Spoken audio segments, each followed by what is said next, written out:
थी और उनका कहना था कि 92 का जो ऑपरेशन था वो किसी एक सियासी पार्टी के खिलाफ नहीं बल्कि दहशतगर्दों के खिलाफ था। तो इस पर आप किस तरह से रद्द अमल का इजहार करेंगे?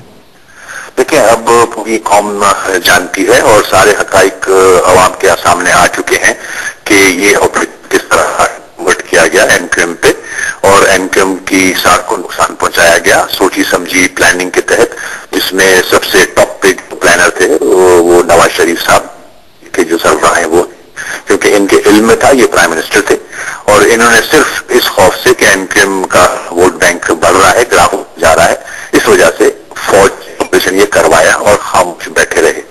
मैं समझता हूं जो आज एहसन इकबाल साहब आप चैनल पे आर्टिकल 6 के जो कह रहे थे, 6 अगर ये पढ़ लें और से अगर ये पढ़ नहीं सकते या समझ नहीं सकते तो किसी आईनी माहिर को बिठा लें साथ। आर्टिकल 6 एक आदमी पे इन्वोक नहीं किया जा सकता।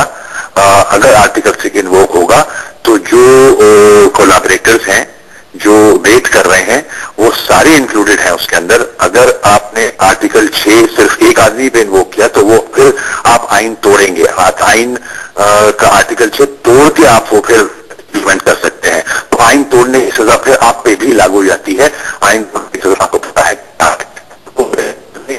नहीं है। ये पहले आइन को पढ़ ले, आर्टिकल 6 को बखूबी पढ़ ले।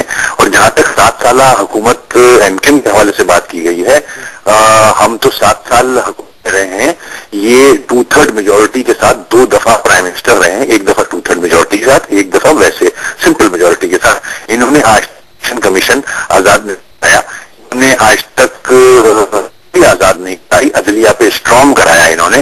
तो ये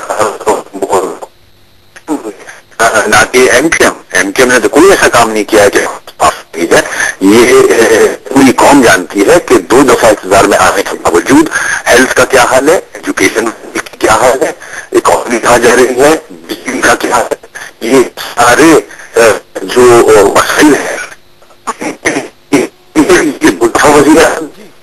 जी। वसीम अख्तर साहब, आपकी स्टैटिक बहुत आ रही है, आवाज क्लियर नहीं है। अगर आप मेरी आवाज सुन सकते हैं तो पीएमएल नून का ये भी मौकफ है कि 92 के ऑपरेशन से मुतालिक जो करारदाद है कोई डिस्कशन के लिए असेंबली में भी लाई जाएगी, और अगर इस तरह की बात असेंबली में आती है तो आप उसकी हिमायत करेंगे? बिल्कुल, हम चाहेंगे कि इस किस्म के अगर कोई करारदाद लाते हैं, बिल्कुल हिमायत करेंगे। अच्छा, ये भी फरमाइएगा कि एहसन इकबाल साहब का ये कहना था कि आर्टिकल 6 जो है वो किसी एक शख्स के खिलाफ नहीं बल्कि उनका जो स्टैंड है वो प्रिंसिपल के ऊपर है। आप उनकी इस बात से इत्तेफाक नहीं करते?